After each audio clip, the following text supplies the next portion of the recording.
Hello everyone and welcome to another physical media update. This is showing all the discs I bought in March and April 2025. This first title, I'm going to start with the DVDs. This first title is notorious for being one of the worst sequels of all time, one of the worst films of all time, really. In fact, people who aren't fans of this particular franchise know this film by reputation for how bad it is. We have Highlander 2, The Quickening. So I think I've talked a bit about the first Highlander in a previous update, but basically it's one of my favourite films. I've loved it ever since I was a kid. But despite how much I love the first one, I've not really watched the sequels because they're generally pretty terrible. I understand. I've seen Highlander 3, which was okay, just sort of a retread of the first film, kind of generic sequel, but not awful. And The Quest for Vengeance, which was not so much a sequel, it was the anime spin-off. And I've seen some of the TV show, not all the way through, but I've seen quite a number of episodes of that. That's pretty good. But yeah, I hadn't seen this, or the fourth one, Endgame, or The Source.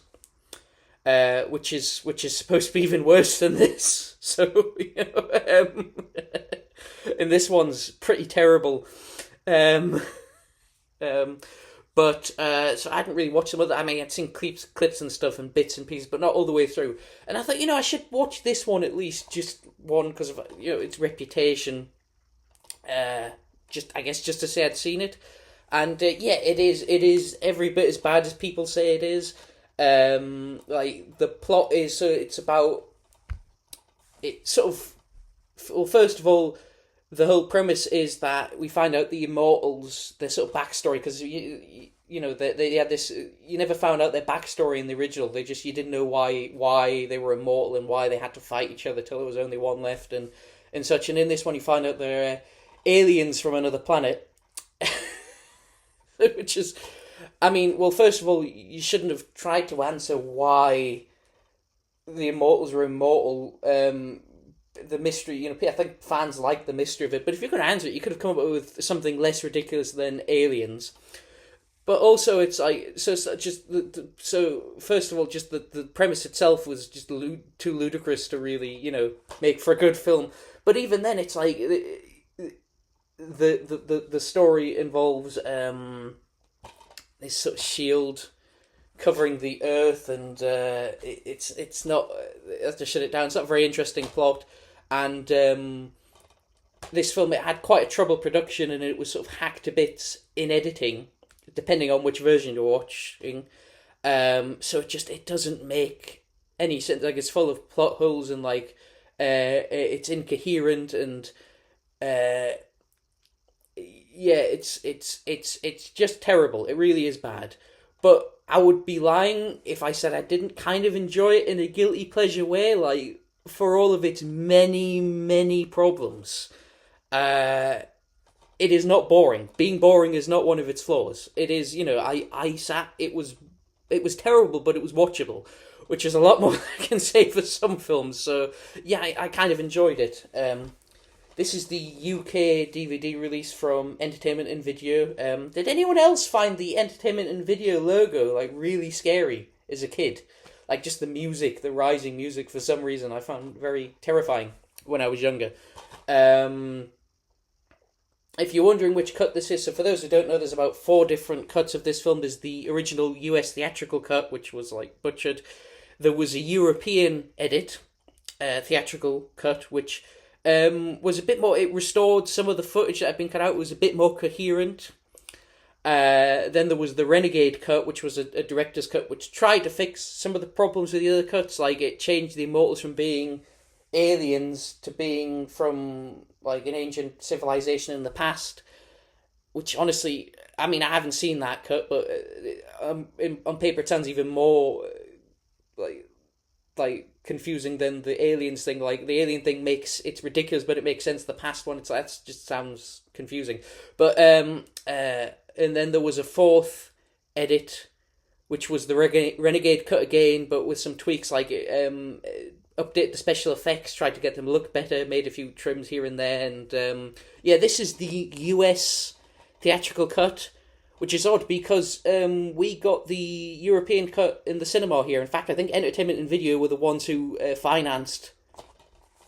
gave Russell Mulcahy, the director, the money to do the longer European cut, but they released the US cut on video. I don't know why, but yeah, that's it. I don't think the European cut's ever been released on home video, or at least not in English, like maybe in somewhere in Europe, but dubbed in whatever language of that country, the country it got released in on DVD. So you can't really watch the European cut unless you scour the internet, really. So yeah, so this is the US cut, and it's also a pan and scan copy. So yeah, not the best way to watch the film, but it was the one that was the easiest for me to access because it's the local release, and a lot of the foreign releases, like in the US and other countries that have the Renegade versions, one or either of the Renegade cuts, a lot of those are out of print. So you have to spend a lot of money to track them down, and I wasn't going to go to that effort for Highlander 2 of old films. So yeah, this is what I just got this one, and it's what I have, and I at least I could watch the film, and if I'm able to find a release that has the Renegade cut, either one, for a reasonable price, that's region free, I will get my hands on it. But for now, I'll just stick with this. But yeah. And it's also really just a cheap DVD too. It's not just that. It's obviously pan and scan that, but also just the menu doesn't even have like and it just has a play movies an option. It doesn't even have scene selection. It does have chapter stops. I mentioned the back here. It has 10 chapter stops. Ooh. And you can, if you press the skip button, you can skip to them, but there's no scene selection menu. So it's a really, really, really crappy DVD for a crappy film, I guess. But yeah, Highlander 2. The next film is another film by the same director as Highlander 2 and Highlander 1, Russell Mulcahy. This is, I believe, his first film, because before this he was a music video director, and then this kind of made him he made this and he became a movie director. We have the cult classic Razorback, yes. So it's an Australian horror movie, basically like a Jaws knockoff. Jaws in the Outback with a razorback is a kind of boa, and it's a giant razorback going around killing people. And yeah, it's really, really good, very, very atmospheric. You can see from this, like, Russell Mulcahy is it's a shame his career never really took off. It became like it was because this and Highlander show he had a really great like visual eye, and he made a few sort of big movies, but none of them were really that successful, and a lot of his stuff's kind of crappy B-movie stuff, which is a shame because he really could have been he really ought to have been a really big director, because he had a wonderful eye for composition and lighting and that, and and his music video stuff too. If you watch it, he made some of the most, like, if you were to do like a list of the greatest music videos of the 80s, like, I think a lot of his stuff would be in that list. It's a really, really well directed film, really good film. The concept of like a killer pig sounds ridiculous, but it works in here actually, and the special effects of the pig still look really good. Like the animatronic pig, because of the way it's lit and shot, it still holds up really well. When was this made? 84? Something like that, 84, 85, but 40 years ago. So 40 years later, it still holds up. This is the Anchor Bay release. This is the Horror Classics, the reprint. It's the same disc. This doesn't mention the special features on the back, but it does have the special features, like, because Anchor Bay had this terrible habit of they would release a film on DVD and then they would release the Horror Classics version, which was like a budget re-release, but it would a lot of the time it would leave the extras off. But on this one, it kept the extras even though they're not mentioned. And there's the disc and a booklet. And then that's the inside image, so it's like a truck there.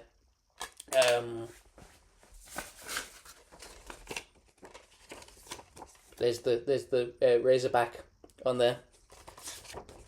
It's got a little bit of information in the booklet. I got this. It's not currently in print in the UK.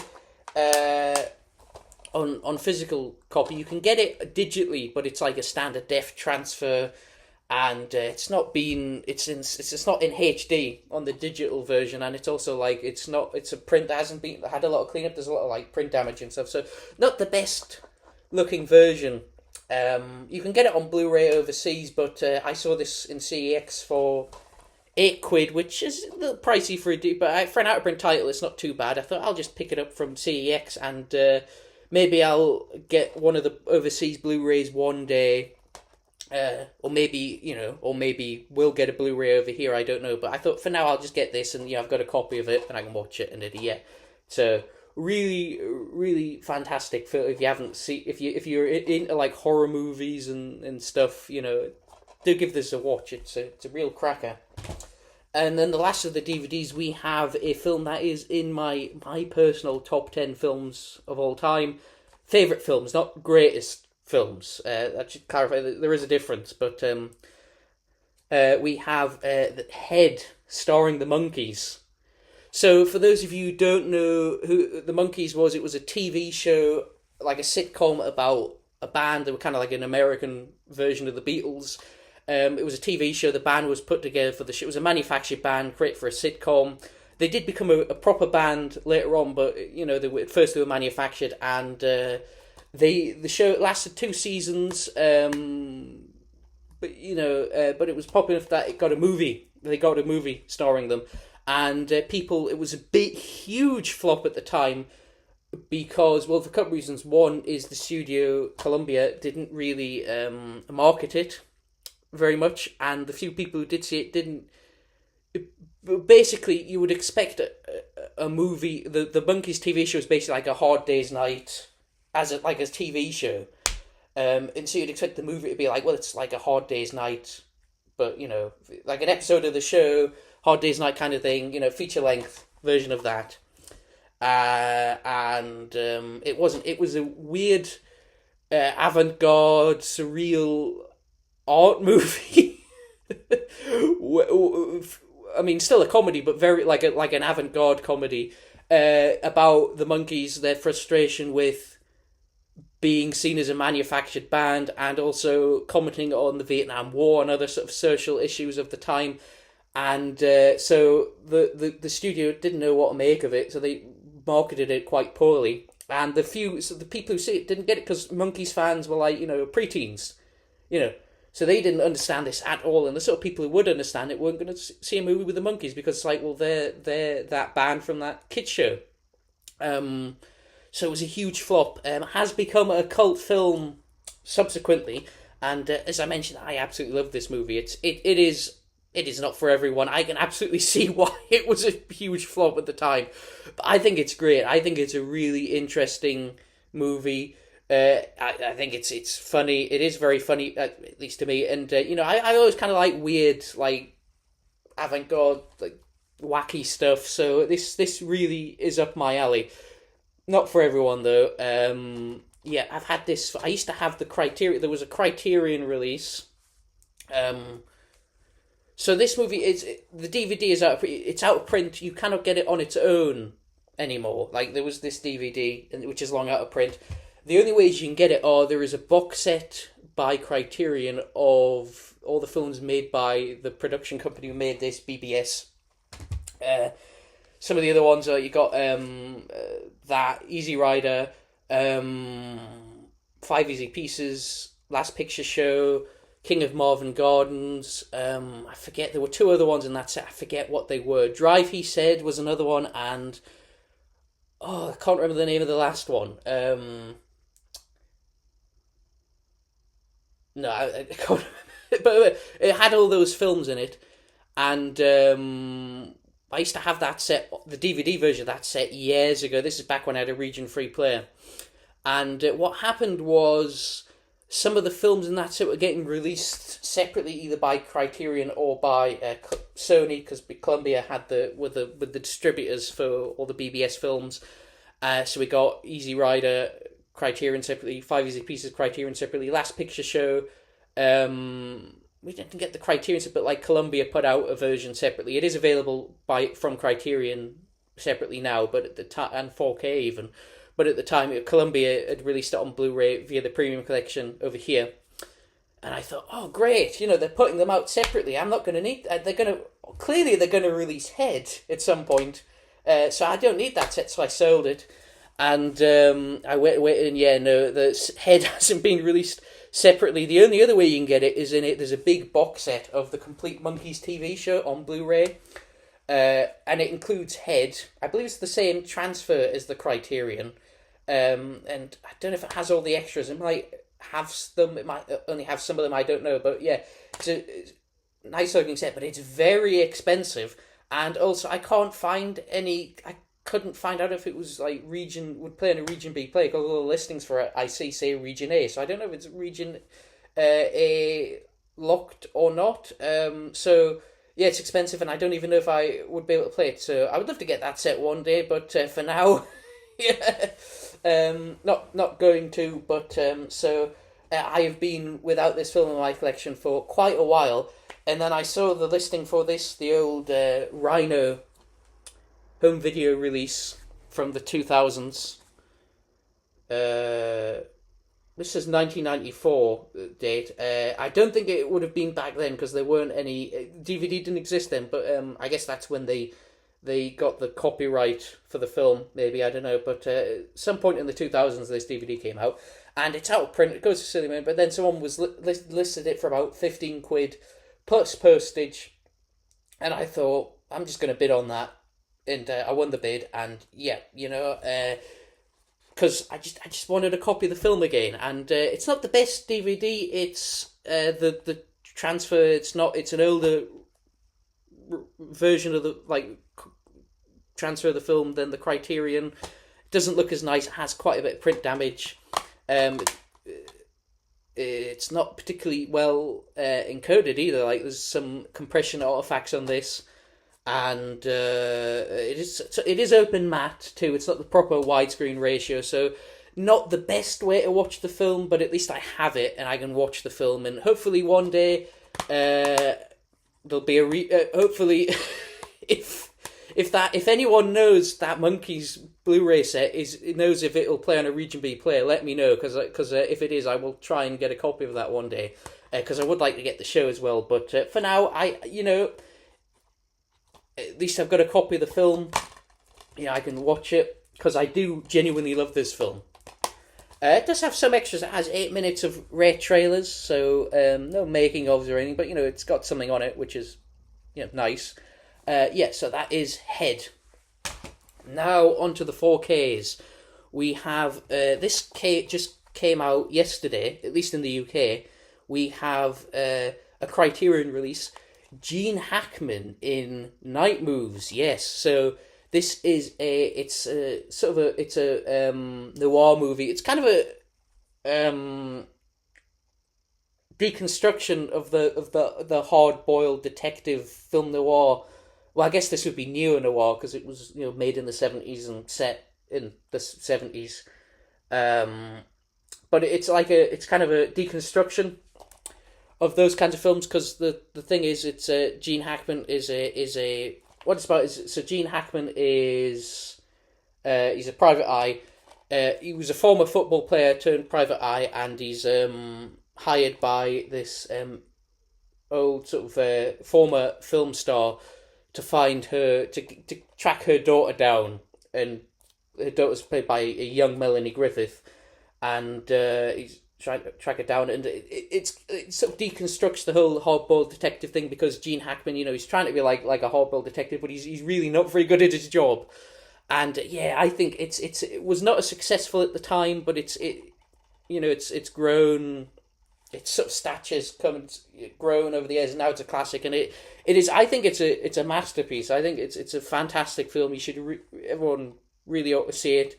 I think it's probably Gene Hackman's best movie, or one of his best anyway. He made so many good ones. So inside you've got the little pamphlet thing, and this is the 4K version. So you've got the 4K disc and the Blu-ray disc. There's the Criterion. I don't know why they do these fold-out ones instead of just a regular booklet. Maybe it's so that they don't have to pay for staples. I don't know, but yeah, it's an amazing film. I really would recommend seeing it. I've been wanting to rewatch it when obviously sadly Gene Hackman passed away back in February, and I've been meaning to watch this rewatch this since I've been wanting to rewatch it since obviously it was announced that he passed away. But I knew the Criterion was coming, so I thought, no, I'm going to hold off. I'm going to wait till the Criterion comes out and then revisit it. And it came yesterday, and I watched it last night. And the transfer looks really nice. A lot better than the previous sort of Warner Archive Blu Ray. Looked pretty good. In fact, some people might prefer it because the color timing, because that one has a bit more of a warm look. This has a bit more of a tealy look, cooler look, which arguably suits the story more. But they were both. This one does look great, but the Warner Archive Blu-ray looked pretty good too. And like I say, some people might prefer the color on that, but yeah, I would. Whichever way you watch it, do watch it. It is a fantastic film. And then these next 3 4Ks are in it. HMV has a 3 for $50 offer on at the moment, and I got these 3. So first up we have Basic Instinct by Paul Verhoeven, sort of a classic thriller. I do think this is an example of why it's important to get the right director for stuff, because this is a film that on paper it is just sort of trash, basically. Like, you look at the plot and everything, it's trash, but Paul Verhoeven kind of made it better than it was. Like, he kind of elevated the material and made it a really good film. So basically, Michael Douglas is a cop in solving. It's a rock star who's been murdered while during sex. The person he was having sex with killed him, with an ice pick. And Sharon Stone is a crime novelist who the rock star was seeing, and she's the prime suspect. And Michael Douglas, it's him trying to catch the killer. He's also sort of she's sort of seducing him as well. And you've probably seen it. It is a good film, very quite sleazy, and I guess the representation of the LGBT community hasn't aged particularly well. Well, it was pretty controversial even at the time, but like I say, it's Paul Verhoeven's direction and Jerry Goldsmith's score really sort of elevated and make it a really, I think, a really, really solid thriller. This just came out. This isn't the version you want to get. What you want to get is, it depends if you can get it. If you live out, it might not be very well easy to get outside the US, but Lionsgate just put out a steelbook release of the film on 4K in America, and their version, apparently the encoding's a little bit better than this, so it looks a little bit nicer, and also it includes the original stereo track. This just has a 5.1 remix, and the stereo track apparently sounds a lot better from people who've heard both. But the steelbook, I believe it's only available from Lionsgate's website, and it's basically like not accessible if you're not in the US. So, but if you can get your hands on it, that's the version you want to get.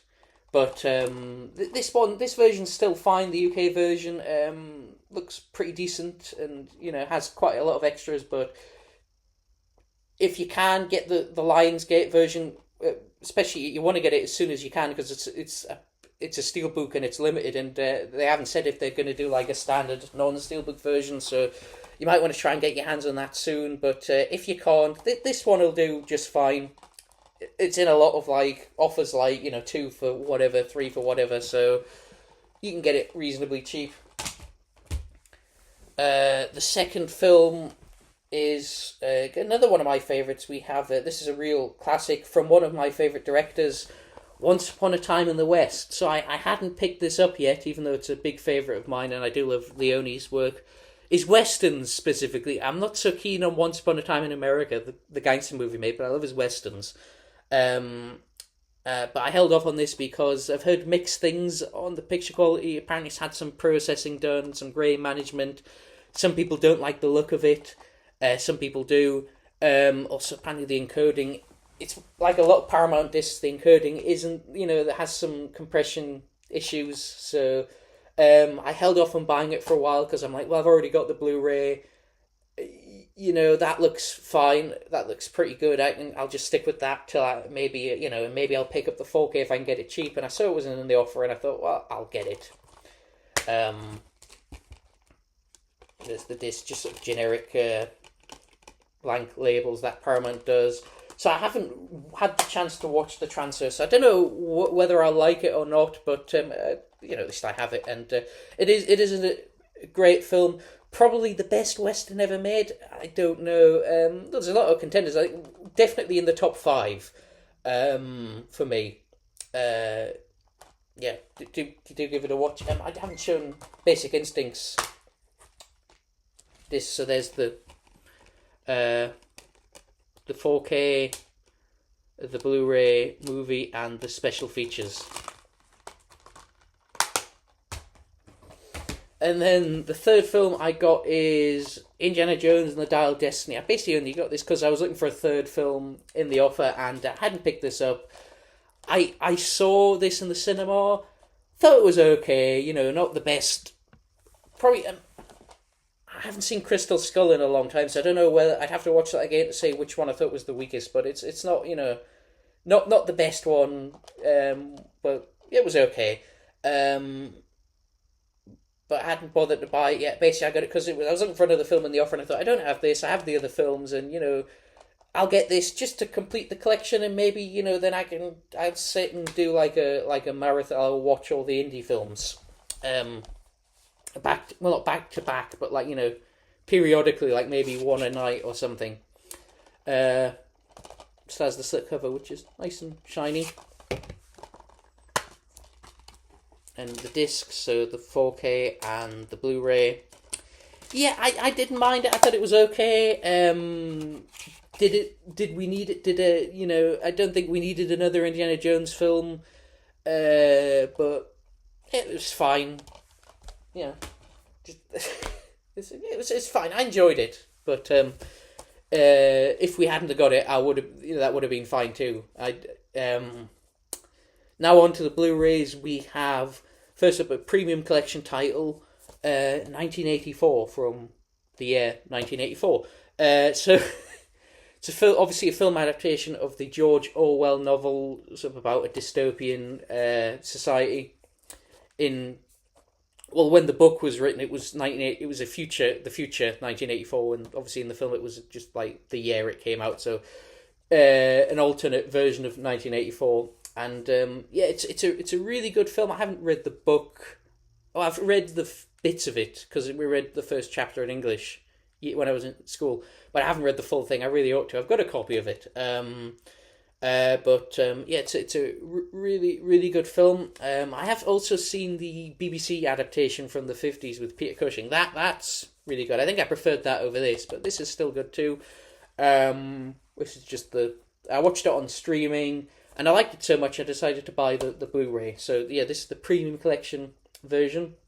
On the back there. It doesn't have any only special feature is the trailer. So if you want the special feature, you probably want to get the Criterion version, which has more extras and also is a newer is based on a 4K master. This is just like an old DVD era master. It looks good, it's just wouldn't look as nice. It has just show you the inside. So you've got these art cards there and the Blu-ray and the DVD. Something MGM used to do is it used to annoy me is they would never put the name on the disc. So you'd have to which for a film where it's just one just a single movie, that's fine. But if you were buying a box set. Sometimes it would have multiple discs, and it wouldn't say which film was which. You'd have to look at the tiny little copyright writing to see what film it was. That was annoyed me. But this has there's 2 scores to this movie. There is one by Dominic Muldowney, and one by Dominic Muldowney and Eurythmics. Basically, so the Dominic Muldowney one was the original score. that the director approved. But then this one was funded by Virgin.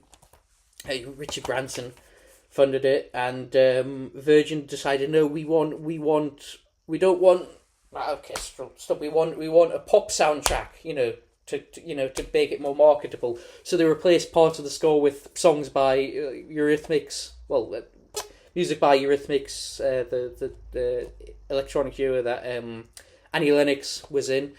And so that was the version that came out in the cinema, but the director hated that version, and that's the version that's on here. This has the Eurythmics version of the score. Some versions, like the Criterion, have both scores, or they'll have the Dominic Muldowney only score.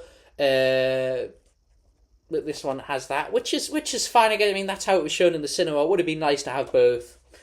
But never mind, not the end of the world. I wasn't that fussed on the Eurythmics part of the score, because to me it was like sort of 80s sounding music, and I know the story's set in the 80s, but it's set in the 80s as envisioned by the 1940s, so to me it didn't fit the story very well, but that's how it came out back in the day, so it's never mind. But yeah, regardless, other than the score, I thought it was a good film, and this is an okay release of it. There are better versions overseas, but this will do fine for most people, I think. 1984.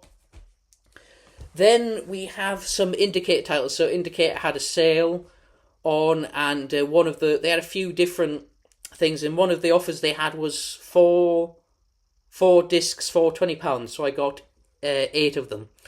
And I'm going to show them now. Funny enough, 3 of the ones I got are all films starring like comedians, people known for doing comedy, doing like going away from that and doing like this drama. So the dramas with comedians sort of doing like serious acting in them. So I'll show those first because they kind of fit together. We have Woody Allen in the front. So he didn't write or direct this, he just starred in it. And it's about the blacklisting in the 1950s, so the Hollywood blacklist. Woody Allen's character is a front, basically, so blacklisted writers would, they would write a script and they would send it to studios under the name of someone else who wasn't blacklisted. And Woody Allen basically, he has a friend who was blacklisted, a blacklisted writer, and he agrees, he's like, his friend's like, listen, if I write scripts, can I put them under your name and we'll just split the money? So it becomes a front for this guy, and he gets acclaimed as like a writer, even though he can't write to save his life. And it's basically sort of a look at blacklisting, and it was a lot of the people who made it were like the director Martin Ritt, and the Walter Bernstein screenwriter were people who, and Zero Mostel, who co-stars in the movie, like they were all blacklisted. Then so it is kind of like the blacklist is told from like people who were blacklisted, and it's more of it's not straight as a comedy drama. There is still comedy in this. Woody Allen plays like this typical Woody Allen-esque character. He just has some funny lines, but it's a lot more serious than anything he'd done up to that point. So I haven't seen it. I've heard it's a very good film. I've heard he's actually his performance is actually very good in this. Like, even people who don't like Woody Allen tend to think he's actually quite good in this film. So yeah, and because he didn't direct it, it's one of the few Woody Allen films with special features. So it's got commentary, interview, isolated score and stuff. So most Woody Allen films just have the trailer because it's like special features, but this one does. So nice. Next is the Blockhouse, starring Peter Sellers. So this is, I haven't seen this, I don't know much about it. It sounded very interesting. Basically, it's about D-Day. During D-Day, a group of people, they go, 7 men, they're in a bunker and they get trapped in there. And it's like, with enough food and drink for an army, only 2 survive. Why? So it's like them stuck in this bunker for years and years, and it's sort of what happens to them, and Yeah, haven't seen it. Don't know much about it. Sounded quite interesting, and apparently it's like Peter Sellers. Obviously, is a comedy actor. That he's this is like this is his drama. There's not a real comedy. I thought that'd be quite interesting to see because he didn't make many films where that were comedy like that were just straight dramas. He did a few, but not that many. So it'd be interesting to see that. It's got some other actors. It's got Peter Vaughan in. Grouty from Porridge, Charles, and I don't know how you say his last name. That very famous French actor, and this has also got this because it's still the limited edition version. So Indicator usually does. They release this in like a Scavano case with a booklet, and then once that sells out, you get these standard releases where it's just a regular case without the booklet. Same disc though. I thought it's in the offer. It's still the limited version. I'll get it. So there's the booklet, and it also has a double-sided, like they also do on the limited version. You just get a double-sided cover where it has the cover without the ratings on the other side.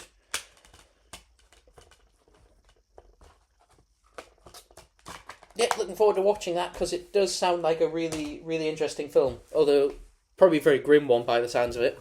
And then next we have Paul Schrader film, Blue Collar, starring Richard Pryor, Harvey Keitel, and Yaphet Kotto. So, haven't seen this. Basically, it's about these three. They work in a car factory, I think, and they decide to rob their sort of corrupt union, and then things go a bit pear shaped. Yeah, apparently, it's a very good film, and Richard Pryor is like this is like him showing that he's actually a very good dramatic actor when he obviously brilliant stand-up too, but he didn't get a lot of chance in his movies to sort of show his acting range. So it'd be nice to see that. Next is a horror movie, The Collector. So the reason I picked this up is there's a podcast called You Must Remember This by Karina Longworth, Ryan Johnson's wife, which I didn't know till recently that they were married. But I mean, when I was listening to the podcast, I didn't know she was married to him. But yeah, and the current series of that, which just ended last week, was called The Old Man Is Still Alive, and it was looking at like sort of directors from the golden age of Hollywood and sort of like their sort of final films like they made later in life. And there was an episode about William Wyler, who directed this, and this film was talked about in the episode about William Wyler because this was his last film or one of his last films. I don't remember. It was a few weeks ago when I listened to that particular podcast. But yeah, but it sounded really interesting, like a really good film. So I thought it got sounded interesting, and the host, Karina Longworth, said some quite good things about it. So I thought, I'll pick that up. Basically, Terence Stamp plays a very lonely young man who kidnaps a woman, Samantha Egger. He tries to keeps her locked in his house, and it's called The Collector because he collects butterflies. Yep. Next is Missing with Jack Lemmon and Sissy Spacek, directed by Costa Gavras. Oh, Costa Gavras. So how do you say his name? So this is it's based on a true story. Apparently, a writer, an American writer, is in Chile, and he goes missing. And Jack Lemmon and Sissy Spacek play his father and his wife, and they're kind of like looking for him. Again, haven't seen it. Heard it's very good though. Next, we have one that I have actually seen, so I can talk about a little bit. We have Murphy's War. Yeah, with Peter O'Toole. So Peter O'Toole is a he's like a pilot. His plane gets shot down by a German U-boat, and the movie's basically him wanting, like, hell-bent on revenge. And it's not a great movie. It has a lot of, apparently it had quite a troubled production, and it does have some problems, but it is a good one. It is entertaining, I think. And Peter O'Toole's really, really good in it. I'm particularly looking forward to rewatching it on Blu Ray because I used to have a a newspaper freebie copy of this. So yeah, for those of you who aren't British or are too young to remember, back in the 2000s, a lot of newspapers would give away like DVDs for free with the paper, and they weren't like crap that no one would buy otherwise. Like you would get like some proper like classic movies and popular stuff too. Like I mean, there would be cheap DVD. Like there wouldn't be you wouldn't get any extra features or anything or even menus. Usually it would just be the movie and it would just play. But you get some good films and you could actually build up quite a decent collection of classic movies from like these newspaper freebies. And I used to have a copy of this that came free with the newspaper. It wasn't a very good copy though. It was a pan and scan print, and I think some of the swearing was like censored too. So like a couple of F words that Peter O'Toole says were like censored, and it wasn't done particularly well. It just like it would be muted, so like you would see him mouthing, and it would be, but you would hear no sound. And so not the best way to watch the movie. So now that I had the Blu Ray, obviously you get to see it in the proper aspect ratio in HD, and I believe this has the swearing intact. So yeah, really looking forward to revisiting this in a better version, because I do remember enjoying it. Phantom of the Monastery, one I haven't seen, but I've been wanting to pick it up for a while because when Indicator put this film out, it got rave reviews, not just the disc, but like the film. People were saying it's a really, really terrific horror movie. It's a Mexican movie, I believe. Mexico. So, don't know much about it, but I have heard great things. And then the last one is Burt Lancaster in The Swimmer. So this is kind of an arty movie. Haven't seen it, but from what I remember, the plot is Burt Lancaster, he's coming home from work, but decides he's going to, instead of walking home or driving home, he's going to swim through all of the pools and all of like the houses up to his house.